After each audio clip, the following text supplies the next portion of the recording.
Sirens, Slammers, and Service, a podcast for female first responders by female first responders.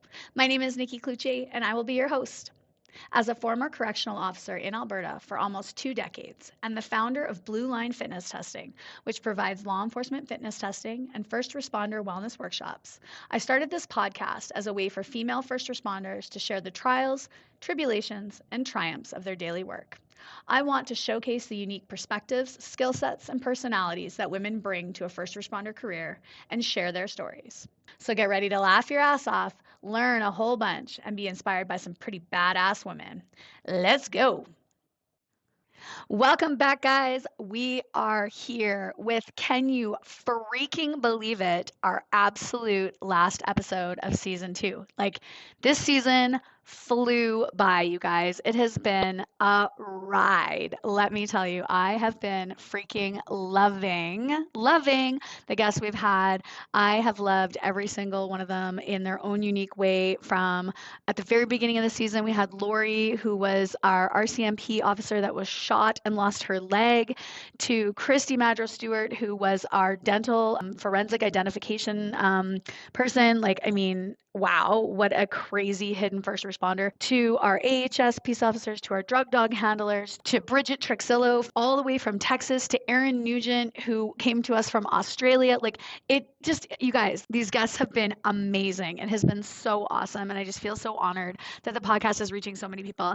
And did you realize that we have hit 3,500 downloads? So 3,500 people have downloaded this podcast. It blows my freaking mind. Like, it's just insane. So I wanted to end off this season with a little bit of a Mythbusters. So if you remember that show that used to be on TV, maybe I'm dating myself, but I freaking love that show because I sucked at science and math in my life. Like, absolutely fucking sucked at it.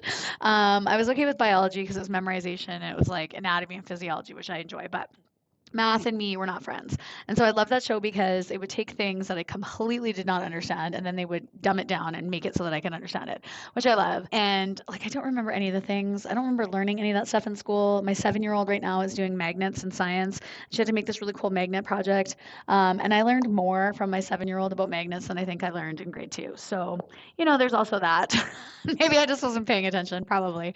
I was that kid that's the report card said, yeah, she's really great, except she talks all the time, which is why I do a podcast, right? Because I can just talk if I want to talk. So today we are going to debunk some of the top myths that I hear about corrections, because inevitably, when you say to somebody, oh yeah, I work in a jail, it's like rapid fire questions coming at you. So we're going to talk about some of those. We're going to talk about some questions about escorting inmates out into the community, and we're going to talk about things you should never ask a first responder, just as a heads up. So if you are not a first responder listener, you will learn some things. If you are a first responder listener, you may know some of these things already, but some of them may be a little bit new for you, especially if you're joining us from another country. So welcome to all our listeners that are joining us from out of Canada. Super excited to have you here. Again, it blows my mind that there's people that are listening to us across the world. Like, wow. Thank you. So first up in our myths for the prison is that when you get arrested, you only got one phone call. So let's talk about that one. Not true. Totally not true. You can basically have as many phone calls as you need to. We do limit them when they come in that they're not standing there on the phone for hours and hours and hours. Usually they come in, if they come in, they're in civvies, so they're in like their regular clothes before they get changed into inmate clothes. You know, we'll do a pat down on them, or they should have already been patted down by the escorting police officers, and then we'll usually let them jump on the phone, especially if they're a fine defaulter. If they can get their money, we don't want to keep them. We would rather they pay their money and get out instead of taking up a cell or a bed that we need for somebody else. And yeah, we'll let them get on the phone. If they don't have bail, then we're not letting them get on the phone because we know that they can't get bail. We'll just change them and get them out the door. The intake process is pretty easy. We basically bring them in, we book them in, which is very similar to, as you've seen it on the TV, booking somebody in, you know, getting their information and their court dates and their paperwork together and putting them into the system. And then we'll take them back and we will strip search them. Again, another common myth is like, do you actually look up their buttholes and their vaginas? Yes, yes, we do. That is one of the glamorous parts of being a correctional officer is you get to look at a ton of vag and a ton of ball sacks. So you will strip search them, including, yes, lifting up and bending over and spreading and coughing and doing all that jazz to make sure that they're not carrying any contraband on them. And then we will change them into prison issued clothing. We have them seen by medical to make sure they have no medical issues, or if they do have medications, things like that. If they're outstanding, we will have them seen by medical. And then we will take their photo, and then we will usually we have a security-based system that we will utilize to check to see if they're concealing anything in their cavities that we didn't catch during the strip search. And then they go to see a caseworker who basically assesses them for placement onto a unit, depending on what unit or what their charges are, what unit they will go to. So myth number one, you can have more than one phone call. Once they get to the range, we do in Alberta, we have a paid telephone system. So inmates have to have money on their account, on their inmate account to be able to make phone calls. Basically, it's like a debit system. They punch in their code and then they can call out. And yes, inmates steal each other's codes all the time and use each other's phones all the time, even though we try and stop them from doing that. Obviously, they're inmates. They're pretty crafty at that. So they will take each other's phone pins and call whoever they want or trade phones or bully each other into giving each other their phones. So phone calls. Myth number one debunked. Myth number two, let's go back to that intake process. Prison clothes. Do they wear black and white pinstripes? Do they wear jumpsuits? Do they wear their own clothes? So when you come into the remand facility, they will be changed into prison issue clothing. For males, that is a pair of coveralls. Yep, just like a regular coveralls that you would wear kind of to work on a car, things like that. They get underwear, socks, and a t-shirt. Is the underwear brand new? No, it is not. It is whatever underwear we have. So somebody else may have worn it multiple times. Obviously, it's clean, it's washed. We take care of it. Socks, clean and washed. T-shirts, again, everything's washed, cleaned, disinfected, like, bleached or whatever before we give it to the next person. But it is not brand new. You will not get brand new things. They also get prison issued shoes, which are of horrible quality and stink to high heaven within about 5 seconds of wearing them because they're made out of gross rubber and canvas and they stink. Sometimes, if you're lucky, you'll get shower sandals, which look like kind of like Crocs or like little slides. They're supposed to only be worn in the showers, but inmates will wear them in their cells and sometimes out on the unit. Coveralls are supposed to be up at all times, so they're supposed to be up around their shoulders, zipped up. But again, that's a constant fight. If you've heard my previous episodes, we constantly fight with them about keeping their coveys up. That was one thing that was one of my things. I always wanted them to have their coveys up because it just was a sign of respect for when I was on the unit. For the females, they come in and they get blue sweatpants. Again, this is in Alberta. Blue sweatpants, white t-shirt, blue sweatshirt, socks, shoes, same shoes as the males get, underwear, and sports bra. Again, not brand new. So not brand new. So sometimes those underwear are looking a little rough, and you're giving them to a girl. I always said if I ever go to jail, they better give me brand new underwear because there's not a fucking chance I'm putting that fucking underwear on. That would be a scrap for sure.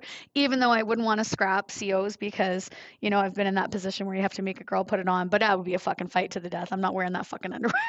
It's not happening. So just FYI, my CO friends, if I come in the back door, please make sure there's brand new underwear for me, okay? And then in some facilities, they will also get different clothing. So if you're in a sentence facility, in a federal facility, obviously they're given different clothing. They can sometimes buy their own clothing through commissary, through canteen. If they are on the boot camp unit at the remand center, they also get sweatpants instead of having to wear the coveys. So that is just kind of a basic thing. You will get prison issued coveralls. If an inmate is on suicide watch, they will be wearing what we call a baby doll. So I think I've talked about this before, but if not, baby doll is basically a big, heavy canvas. It's like super thick. It's supposed to be rip proof, tear proof, bite proof. Most of the time it is. There's some inmates that are a little bit more ingenious than others and can rip it or whatever, but they'll get a baby doll. So they are supposed to be naked underneath it. So yes, that includes girls, no sports bras, no underwear. And it's to prevent them from harming themselves, to keep them safe. They are freezing cold. You are basically, most people just tuck themselves inside their baby doll when they're on suicide watch and try and sleep kind of tucked into it like a turtle, and try and keep warm. They do get a baby doll blanket, which is basically made of the same material, but it's not the most comfortable. It's definitely not the most warm while they are on suicide watch. But again, it's to keep them safe, to make sure that they're not utilizing their underwear or their sports bras to hang themselves or to harm themselves. So, myth number 2, prison clothes, debunked. Myth number 3, let's go back again to strip searches. How do they get drugs in? Like, how do they actually get it in? The amount of times that I have been asked this question, and it makes me laugh every time because, yes, it is just like the movies. Yes, it does come in up their ass. Yes, it does come in their vaginas. Yes, it does come in their stomachs, in their mouths. They cheek it, in between their toes, in between their fingers, tucked into their armpits, tied up into their hair extensions. God, where else? I'm trying to think of all the other places I've found drugs on people. Like so many different places. Like they hide it everywhere. So majority of drugs come in with people.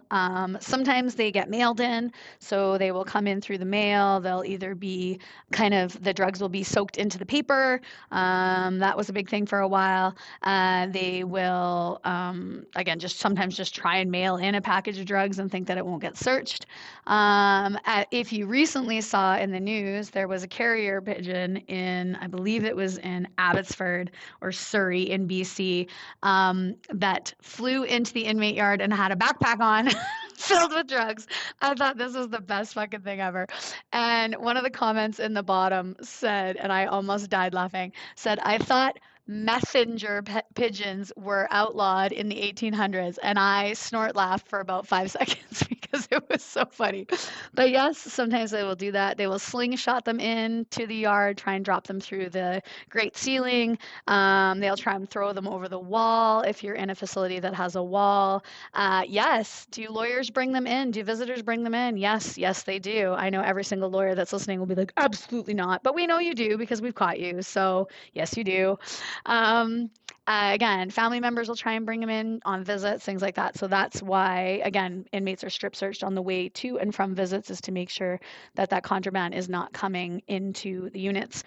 Drugs on the unit is extremely dangerous for so many different reasons. Obviously, when people are high, their behavior is erratic. They are, out of control, usually depending on what it is they've taken, or they potentially could take too much because they haven't had it for however long they've been in jail, and now they're going to take a dose of drugs that they used to take on the street. Their body is not conditioned to it anymore, and they will overdose. Or it'll be somebody that's never tried that drug before that will try it for the first time in jail and either overdose, or just take too much and then they're out of control. So drugs on the unit, it's also a form of currency on the unit, right? And so that can lead to people being heavied. Being heavied means essentially being like bullied, being forced to give up things, or they're bringing it in because they need to pay somebody off for, if they have canteen debts or if they have food debts or things like that, or debts off the street.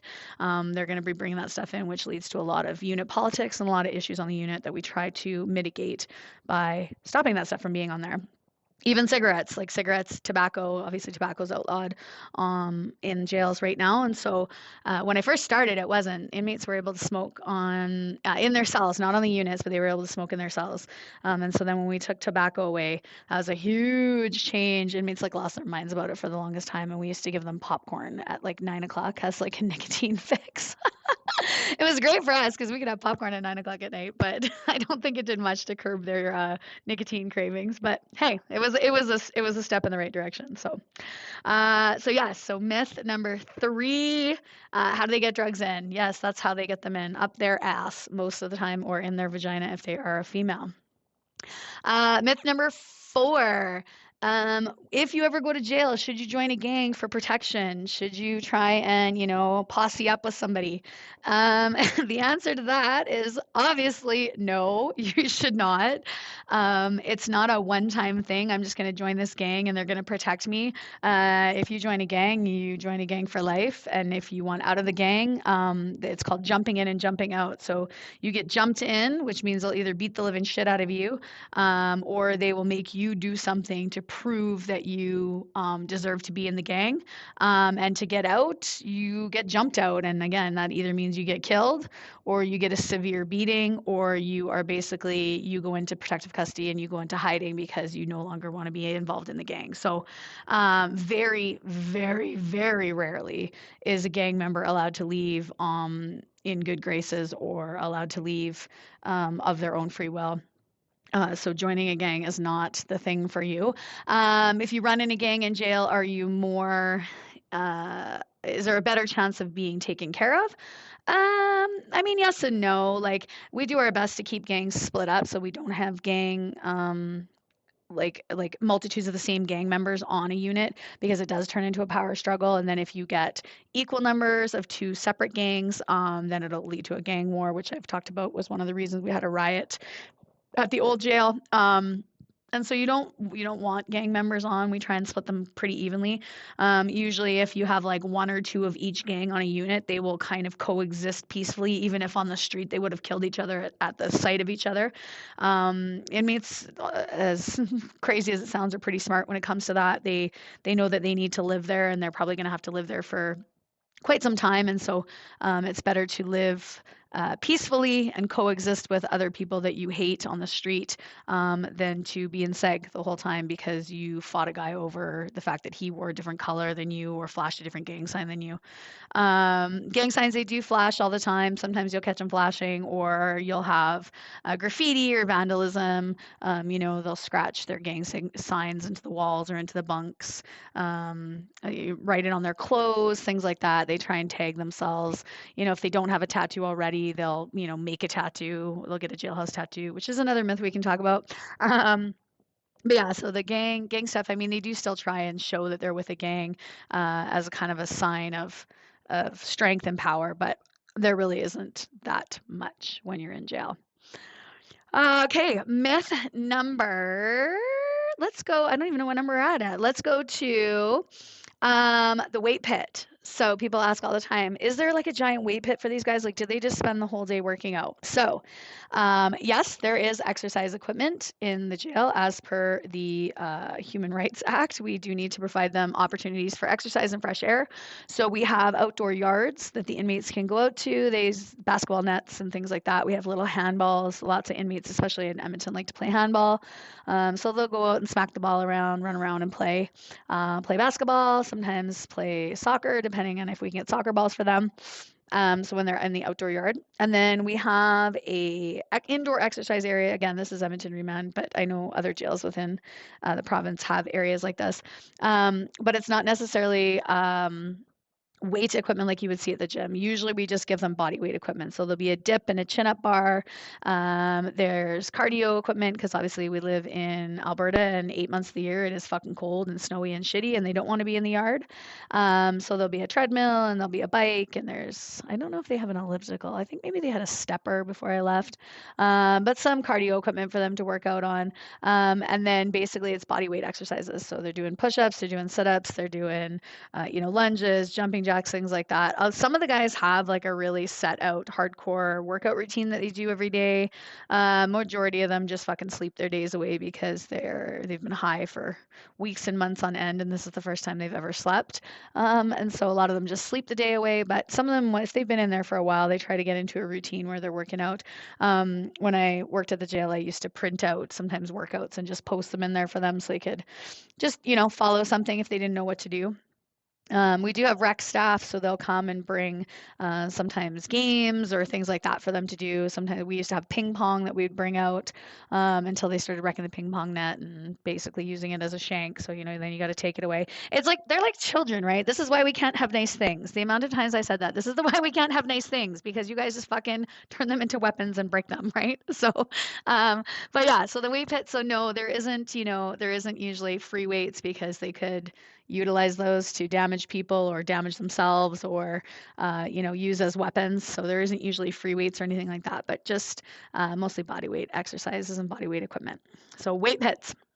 Protective custody. So let's talk about protective custody. So again, people will see something happen in the news. They will see a really bad incident where there was child sexual abuse or a child pornography, things like that, and they'll say, "Oh my God, good, he's going to get killed while he's in jail." And unfortunately, that is not the case because it is our job to maintain their safety and security. So that is literally one of the responsibilities of correctional officers is to the care, custody, and control of inmates. And so um, basically the care of meaning that they don't die while they're in custody. So it is our job to protect them, which is why we have protective custody units. So protective custody, PC, which is why I always laugh when I hear it used in different contexts. I think I've talked about this before. But yeah, PC inmate, protective custody inmate.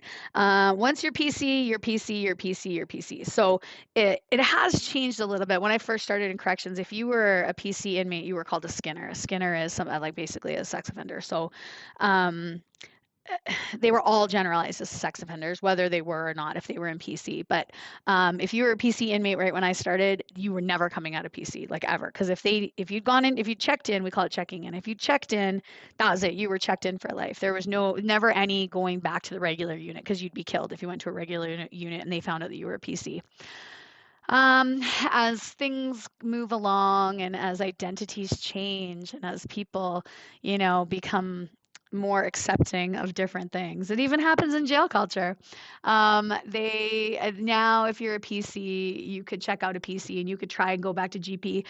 You'd probably have to fight a shit ton to kind of prove yourself. But a lot of people that check in to PC check in for gang reasons now versus checking in for sexual offenses. And so once they, feel like, oh, it's died down enough with the gang that they can go back out onto GP, they'll go back out onto GP general population. But it usually doesn't work. Inevitably, they usually end up back in PC at some point or another. So a check-in. So and the other thing, so if you manage to get to a unit, so as we go through the casework process, if they have sex offenses, it's basically, hey, you're going to sign PC. They can refuse to sign PC. Majority of them don't because they know it's a bad choice, but they can refuse PC. Or if they were previously PC, they can refuse it. They have to sign a waiver saying that they are aware of the risks of putting themselves in general population. Um, and then off they can go to GP. But usually, if a guy gets on the range, and again, the inmates all talk, so they all know who's coming in. Again, they see the news, they get the Edmonton Sun and the Edmonton Journal, they watch, Global, they can see what's going on, they know who's coming in. Plus, the con pipeline is much faster than anybody else's pipeline, so they'll know immediately who's been pinched and who's coming in and what they're coming in on. And so, if a guy gets to a range that does have sex offenses and has said, I'm going to go GP and I'm going to pretend like I didn't do that and I'm going to, pretend that I'm here on theft or whatever. Very quickly he will be outed and they'll come. Sometimes they get on the range and they take one look around and they turn back to the bubble and they go, I need to check in, boss. And you're like, motherfucker, I just put you in the system. I just gave you a bunk. Like, fuck sakes. Okay, out we go, right? Well, we told you that at casework. We told you to fucking go to PC and you didn't. But okay, fine. Other times they'll make it up to their cell. Maybe they might make it, an hour, they'll make it till lunch or make it till supper. And then you'll either get them come to the range with either fresh injuries or if they've been, smart enough and they've made it to made it to the bubble before they get punched out, they'll say, yeah, boss, I need to check in. These guys know who I am or they know what I am. Or you'll have your cleaners. So the cleaners are the two inmates on the unit that are kind of your unit reps, and they'll come and they'll say, hey, boss, yeah, that guy in 24, he needs to get off the range or he's going to get punched out. He's a check-in. He's a PC. He's a skinner. Oh, okay. All right. And so then you'll go to the cell and you'll be like, hey, Joe Smith, how'd you come? No, man, I'm staying. I'm like, well, you're not staying because I can't let you stay out here because they're going to fucking kill you. They've already told me they're going to fucking kill you. So let's go. Oh, I can fight. I'll fight them all. I'm fight them. No, you fucking won't. Out we go. Let's go. So usually they come out. Sometimes they'll fucking protest it. Oh, I could do it. I know you fucking can't. Let's go. I'm not getting fired over you getting killed because you're a fucking idiot. Out we go. So then we'll bring them out. But yeah, PC versus general population. So then when you get onto the PC range, is it all sex offenders? Is it all the shit of the shit? Sometimes it is. Sometimes we've had to now separate the protective custody and ranges into, whether or not they're actual sexual offenders or if they're gang hideouts or if they're just fucking bugs. Bugs are, again, people that bug people on the range, right? So they could be that they're just, annoying. They've annoyed too many people on too many ranges. They can't go anywhere because they're going to get punched out. So they have to check into PC. So sometimes you get a bunch of bugs on a range. That's like an annoying range because they're bugs and they come up and they bug you all day long about stupid shit. Um, or yeah, again, you'll get the PC, the actual protective custody, Skinner inmates, and then the gang hideouts. And so you've got to mitigate that range too. Sometimes working the PC range is one of the most challenging ones too, because PC Skinners are fucking needy bastards.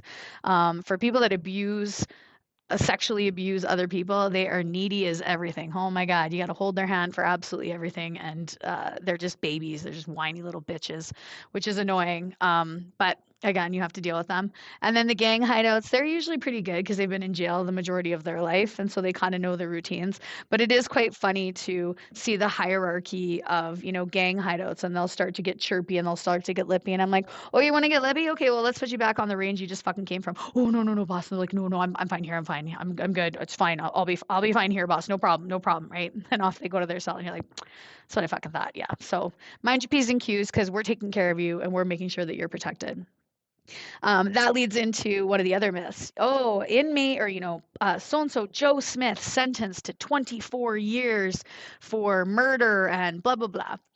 Joe Smith ain't serving 24 years, okay, general public? He ain't serving anywhere close to 24 years. Seeing those headlines drive me nuts. The media likes to perpetuate these ridiculous stories all of the time, be it pro cons or anti-police or anti, whatever, saying, oh yeah, look at the justice system gave him 24 years. No, they fucking didn't. So he had 2 years pre-custody or pre-court custody. So he's waiting for a trial, he's waiting for, to go before the court. In that time, he'll probably hire and fire his lawyer 2 or 3 times because that delays the court proceedings, and then potentially they can get it dismissed for delay of proceedings. Eventually, they'll finally go, but it takes a while. The court system is majorly backed up. It takes a while, especially if you're going up on a murder trial. So he's done 2 years of pre-custody. So he will more than usually automatically get double time for that. So he's been in pretrial custody where apparently, they get absolutely nothing, which is bullshit because we give them basically everything. They have programs, they have access to, healthcare and rehabilitation and exercise and things like that. But the court system will give them 2 for 1. So 2 for 1. So now he's getting 4 years credit. So 4 years credit off his 24 years. They only ever actually they have to serve a third of their sentence in custody. The next third of their sentence they can serve out in the community on house arrest or whatever, right? So then he's going to serve 8 years, right? 8 years of his sentence. And then after 8 years, he could be out on the street. But let's take into consideration the 4 years pre-trial. So really, he only has to serve 4 years, and then he could be out in a halfway house or on house arrest or whatever, out in the community. So when you see this 24 years, this inmate is not serving 24 years. He will never serve 24 years. The other part of this is even if he gets to a third of his sentence and they say, no, you're still a danger to society. Okay, so then you're going to have to serve your full sentence. I say full sentence with quotations. It's not a full sentence. It's 2/3 of your custody time. And then the last third is served in the community. So at most, from a 24-year sentence, he's going to serve 16 years, not including pretrial. So again, let's take away the 4 years. So now he's serving 12 years. Okay, well, if in any point in time that he did administrative segregation on his pretrial custody, then he's going to get sometimes 3-for-1 time. Or if he was in administrative seg the whole entire time, or almost the whole entire time that he was in pretrial custody, and that he could be in admin seg for multiple reasons, for his own protection. He could be a massive assaulter of other inmates, and so it's for other inmates' protection. He could be suicidal for part of it, so then he's on suicide watch, which they consider admin seg because they're housed alone and they're in baby dolls. He could potentially be getting 3-for-1 time. So let's say that he did his 2 years pretrial custody on an admin seg unit. He is getting 3-for-1 time. So now he's getting 6 years off his 24-year sentence. Again, he's only going to serve a third or 2/3 of that. You can do the math because I'm bad at math, but you can do the math and you can see they're never, ever actually serving their full sentence. So just a heads up on that as well for all of my non-law enforcement people that did not know that. The last kind of myth that I wanted to bust out was regarding sexual assaults. Actually, there's two. So sexual assaults. Do inmates get raped in jail? Rarely. Rarely do they get raped in jail. More often it's consensual, There is definitely consensual um, homosexual sex that happens in the jail. Sometimes inmates are raped, but again, it is very, very rare. And usually it's more of a sign. It has doesn't really have much to do with the sex aspect of it. It has more to do with power, control, dominance over a weaker inmate. And basically the bully on the unit or the heavy on the unit will take what they want in any way. They'll take their canteen, they'll take if they have a better t-shirt than them, they'll take their t-shirt. If they have better shower shoes or they have better sandals or they have better coveys, they'll take those. If they have something in their cell that they want, if they have like a nice drawing that they drew or somebody gave them, they'll take that. Again, canteen, they'll take all their food, they'll take all their canteen, things like that. So it's really more, jail is more a struggle of power and dominance than it is kind of the sex side of things. And then the last one is, how dangerous is the jail? How dangerous is it to work in there? Or how dangerous is it to be in jail? And so I say, this with a grain of salt. Uh, 80% of the time, again, depending on the jail you work at, I'm going to go with Edmonton Remand Center because it is the busiest and the biggest. 80% of the time, it's boring. You're babysitting grown ass adults who cannot function together, who have zero anger management skills. Most of them have ADHD, so they're bouncing off the walls like fucking lunatics, and they need constant activity and constant feedback and constant, like they always need to be doing something. The TV has to be on at fucking top volume while they're talking on the phone, while they're in the middle of a card game, while they're, this and this and this and this and this. So 80% of the time, it is babysitting. It's giving out toothbrushes, it's handing out toilet paper, it's answering questions about court dates, it's, doing your rounds, going cell to cell, talking to the inmates, making sure that nothing's going down. It's feeding them, it's giving them their medications, it's taking them to, their visits or to see their lawyer or to go to court, things like that. 80% of the time, it's very routine, very boring.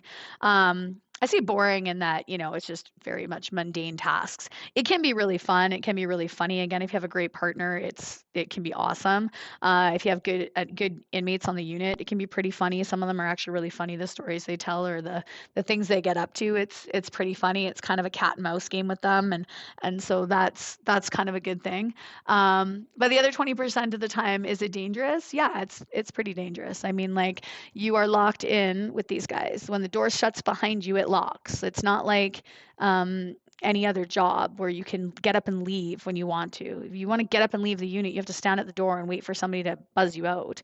And then you get trapped into the man trap, and then you got to wait for another door to open before you can get out into that. And then you get out into the vestibule, and then you got to go to another door and wait for somebody else to let you out of that door, right? So it is, like you're very much controlled by where you can go and what you can do. And it is dangerous in that, when you're walking those ranges, you don't know who's high. I mean, you should, but sometimes you don't. You don't know who's had a really fucking bad day at court, who just lost their kids. You don't know who just got sentenced to, 24 years for murder and is looking ahead and going, "Holy fuck, I'm going to the pen and what am I going to do?" And oh my God, right? And fuck this, I'm out. I don't want to do that. You don't know who is just fucking off their rocker and is going to grab you and pull you into a cell. And so you constantly have to be vigilant. You constantly have to have your head on a swivel and be looking around and be aware of your surroundings. When shit hits the fan, it hits the fan big. It's not like it's, oh fuck, oh I guess there's just two guys scrapping over there. If two guys are scrapping, it's usually there's more to it, and there's going to be more repercussions that come from it and things like that. And so, people would ask me all the time, like as a female, aren't you scared when you're out there? And doesn't it mean, doesn't your husband get worried when you go to work? And inmates would ask me the same thing, like, doesn't your husband get worried that you're here? And I'm like, fuck no, I'm fine. But you do, like, I mean, you just have to have that in the back of your head that something could go wrong at any point in time. And so don't become complacent and don't become mundane and routine, and be aware that violence can break out at any fucking point in time, and you need to be able to keep yourself safe when it does break out, right? So those types of dangerous situations, for sure. Yeah, it's dangerous. It's definitely fucking dangerous. You're in there with murderers, you're in there with rapists, you're in there with fucking kid diddlers and fucking people that hate you, that fucking hate you just for the uniform that you wear. So yeah, it's fucking dangerous. Any first responder career is dangerous. It just depends on how you mitigate your danger and what you do to protect yourself. So that kind of debunks some of the myths. I'd like to get into a little bit of the escort questions I've had. So you may have seen us out in the streets, escorting inmates to the hospital. If you're an AHS peace officer, you've probably helped us deal with some guys sometimes or seen us in the waiting room sitting with guys. So if an inmate has an issue that can't be treated in the jail, we will have to take him to an external medical facility. So sometimes that's for physio, sometimes it's for dental work or dental surgery, sometimes it's for medical surgery, things like that. And so we have dedicated medical escort teams that will take these inmates out. The inmates are cuffed and shackled. Sometimes they're belly chained, depending on their level of security. Always two officers on them. And we go out into the community and, we take these inmates out on these escorts. Or if they're admitted to the hospital, we'll sit on hospital duty and we'll be stationed outside of the inmates' hospital room, kind of keeping an eye on them. Hospital duty is extremely boring. It's extremely boring because you literally just sit outside of the hospital room for 8 hours and, go with the inmate if he has to go places, if he's got to go for treatment or go for tests or whatever. But other than that, you're just sitting there all day long. It can be extremely boring. I was on hospital duty once with a partner, an older gentleman. He was the nicest guy ever. And I was like, oh, I just got to go to the bathroom. He's like, okay, no problem. And so the bathroom was just like 4 doors down the hallway. So I was like, okay, so straight down the hallway, he can see me. I go into the bathroom. I come out of the bathroom and the inmate is sitting next to him in the chair that I'm supposed to be sitting in. And I'm like, what the fuck? So I go over. I mean, she's cuffed and she's shackled. But I go over and I'm like, what the fuck? And he's like, well, she wanted out of the bed and she wanted to talk. And he's just the nicest, right? He wanted to talk to me. He's like, but then he kind of gives me this look. He's like, but I'm really tired of talking to her. I was like, well, yeah, I can see that. I was in the bathroom for 5 minutes and she's out here telling him her life story. I was like, oh, okay, we got to go back to bed. Let's go. Off we go. Get back in your bed. Off we go, right? So yeah, so sometimes, and then you have to deal with the families that want to come and see them, right? And so they are allowed visitors again, depending on, their security classification, and you have to, they have to be vetted. They can't just show up. We have to know that they're coming. They have to have an appointed time, right? We search the inmate's room before and we search the inmate's room after, make sure nothing's been dropped or been left for them or anything like that. But they can have visitors. And then we also do funeral escorts. And so if an inmate's family member has passed away while they are in custody, again, it all has to go through a vetting procedure and we have to ensure that, was it actually their family member? How close were they? Was it an immediate family member? Where is the funeral? What's going to happen at the funeral? Is there a wake afterwards or is there a party afterwards or a reception afterwards? Usually the inmates only get to go to the ceremony part of the funeral. We don't usually ever stay for the reception or the sweat or the smudge if it's on the reservation. We usually take them back. But I remember taking an inmate once to a funeral escort and it was his brother that had passed away and it was in this small town. I don't even know where, but it took us I want to say 2 hours to drive out there. And again, it was me and a really senior, elderly, I wouldn't say elderly, but I mean, he was older than me, an older staff member. He was in his late 50s. I was 20. So to me, that was elderly, but whatever.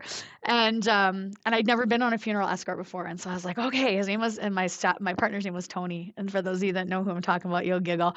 So I was like, Tony, what are we supposed to do? And he's like, nothing. These are easy. Just make sure he doesn't fucking escape. And I was like, oh my God, Tony, don't say that. And he's like, it'll be fine. It'll be fine. You look like you're pretty fast. And I was like, fuck you, Tony. No, I'm not.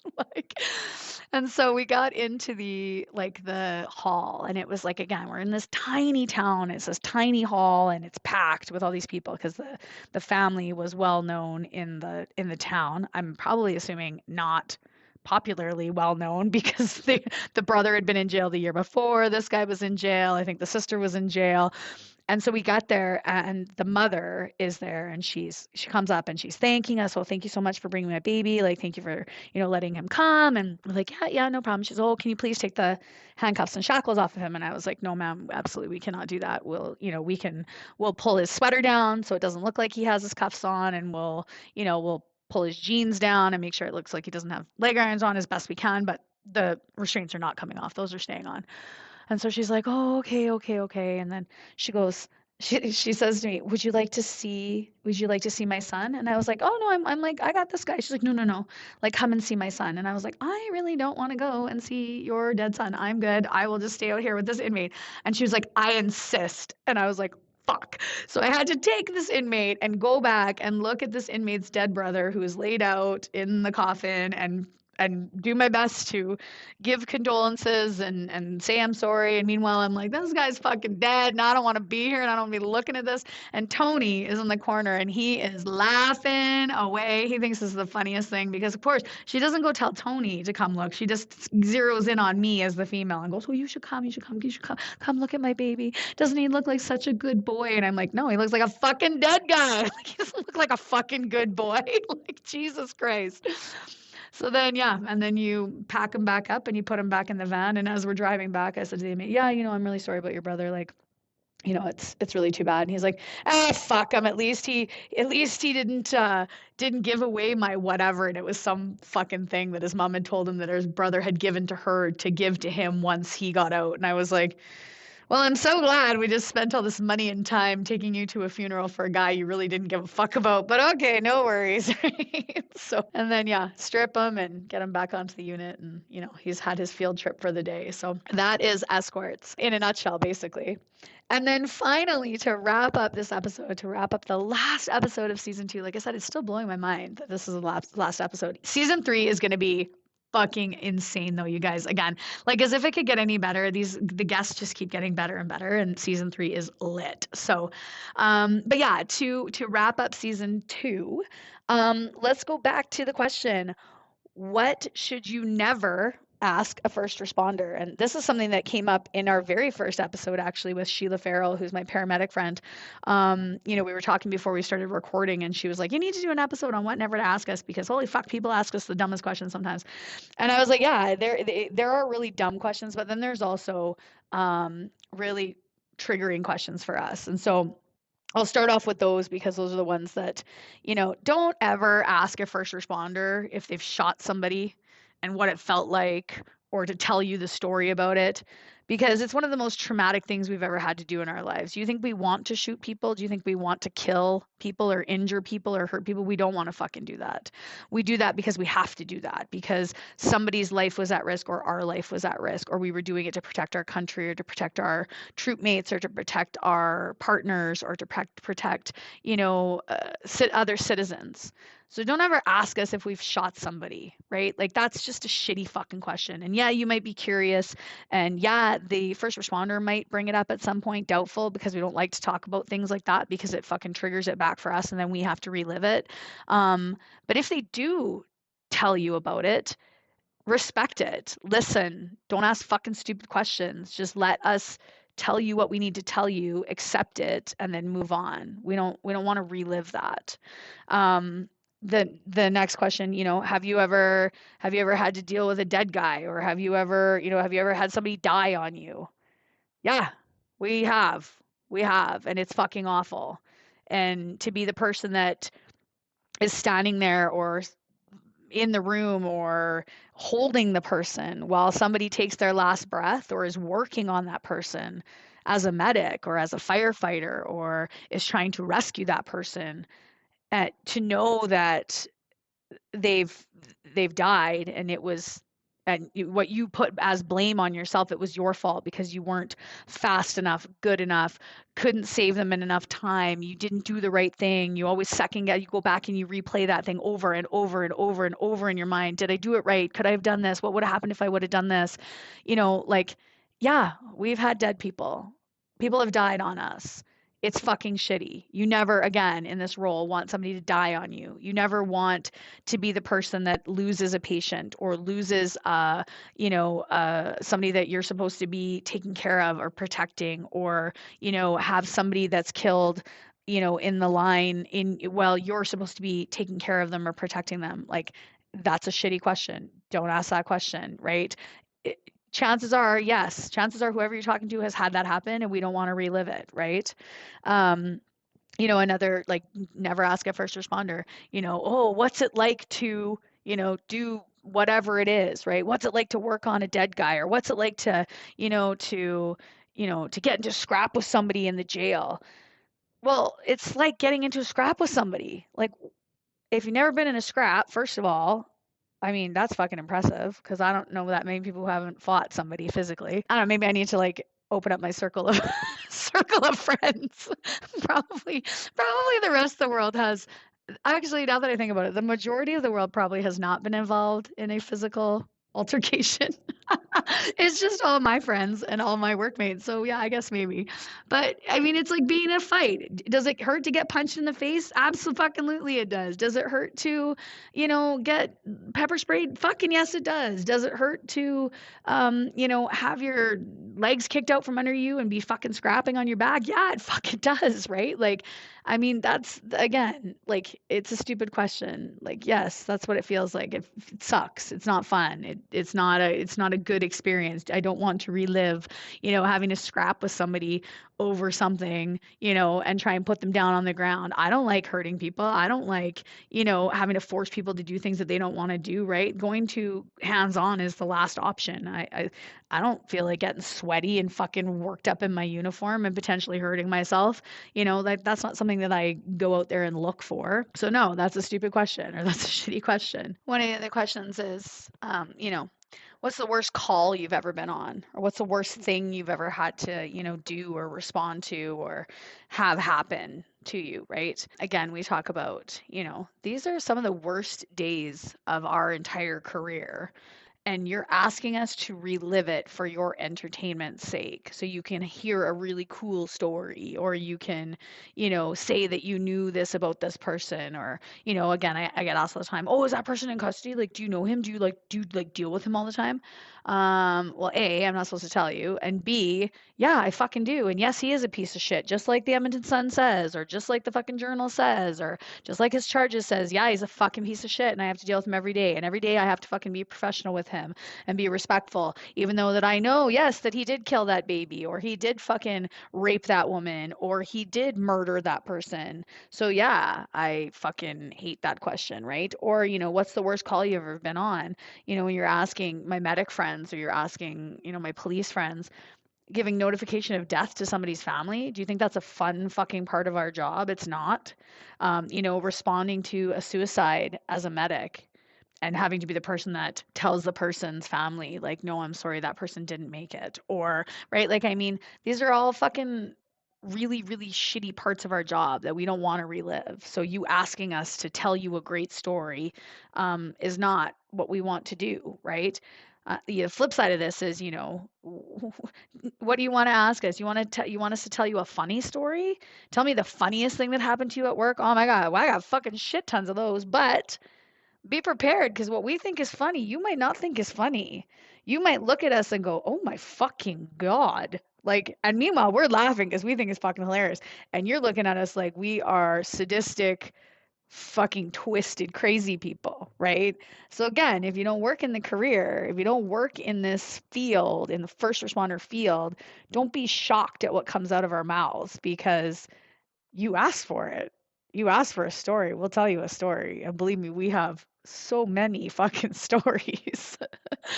So on that note, I'm going to wrap it out today, guys. I have had an amazing time with you this season. Again, season 3 is going to be fucking awesome. So make sure you tune in. I'm hoping to have it in your hot little hands within the next 2 to 3 weeks. So should be by kind of middle of April, you will have it. We'll kick it off maybe just right after Easter even. Maybe I'll even give you a little Easter treat if I can pull it together in enough time.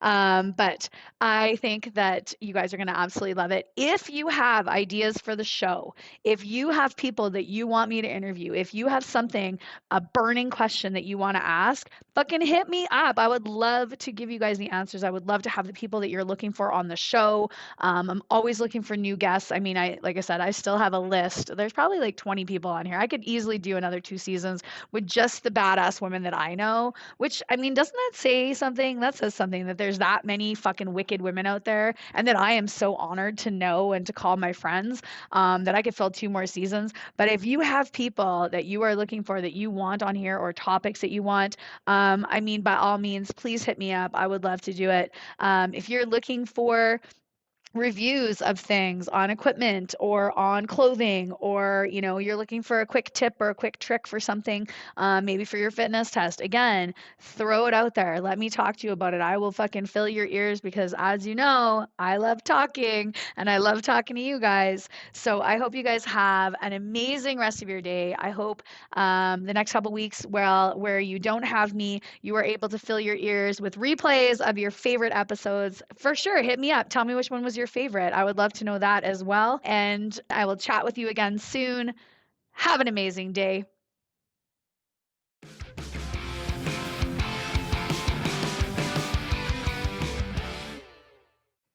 Well, that's it for today, folks. Thanks so much for tuning in, listening, giving me your time, your energy, and your attention. I completely appreciate it. Make sure you check out our next episode with another badass female first responder anywhere you get your favorite podcasts. And follow us on Instagram and Facebook at bluelinefitnesstesting.com. I hope you stay safe, keep your head on a swivel, and watch your six.